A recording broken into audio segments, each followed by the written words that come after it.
Chapter 4 of the Great Illustrated Classics, The Secret Garden.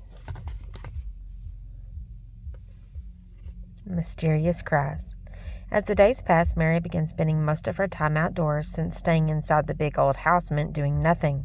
Her favorite spot was a place on the long wall where the ivy seemed to grow more thickly than anywhere else. One day, while she was there, a chirp made her look up. It was Ben's robin calling to her to follow him as he hopped along the wall. Mary actually began to laugh as she ran after him, trying to chirp and whistle to him in his language. Suddenly he flew up to the top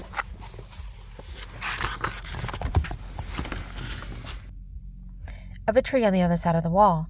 "He's in the garden no one can go into," Mary said. "How I wish I could see it." Mary began running along the path, trying once again to find a door, but there was none. "There must have been one 10 years ago if my uncle buried the key for it," Mary reasoned. And the more she thought about it, the more she was certain that she was right. That evening after dinner, Mary asked Martha to stay and talk with her. She had a great many questions she was curious about. "Martha, do you know why my uncle hated the garden?" At first Martha hesitated, but when Mary insisted, she answered, "Mrs. Medlock has ordered us not to talk about that, and lots of other things too. But I can tell you that Mrs. Craven made that garden when they were first married, and she loved it. They never let the gardeners tend to it, but did it all themselves. They'd spend hours planting or reading, or just talking.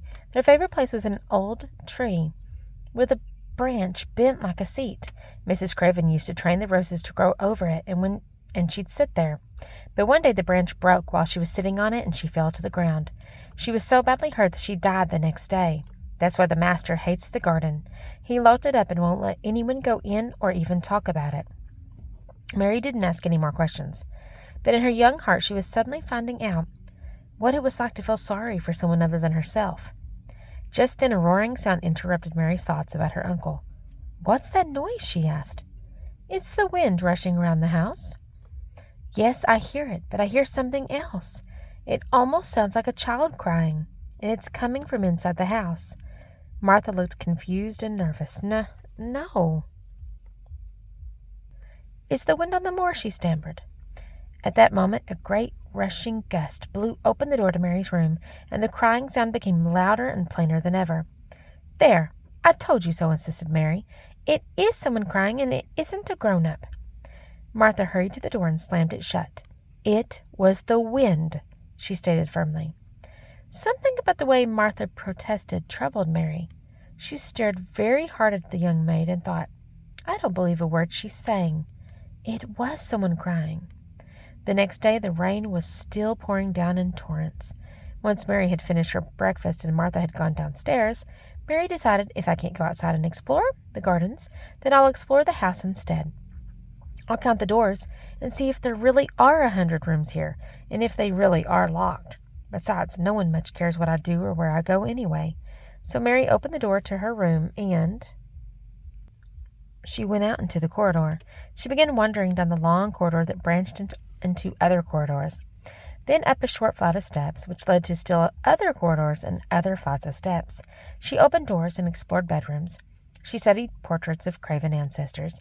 She watched a family of baby mice curled up against their mother on a velvet sofa, and she played with a collection of tiny ivory elephants she found on a shelf. After several hours of wandering, Mary decided to head back to her room. She lost her way several times, but at last was on her own floor, but not near her room. As she stood trying to decide which corridor to take, a cry echoed around her. "There it is again, just like last time, only closer. Now I'm sure it's a child's whine." Mary turned towards the sound. It was coming from behind a tapestry on the wall. Suddenly the tapestry parted, and Mrs. Medlock came through it from another passage.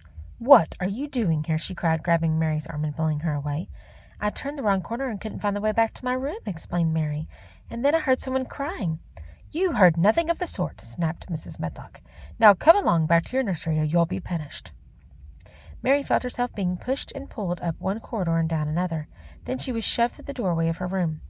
"Now you stay where you're told, or you'll find yourself locked up. I've got enough to do here without looking after you too." Once Mrs. Medlock had slammed the door, Mary threw herself on the bed, red with rage. Gritting her teeth, she insisted, "There was someone crying. There was, and I'm going to find out who or what it is." End of chapter 4.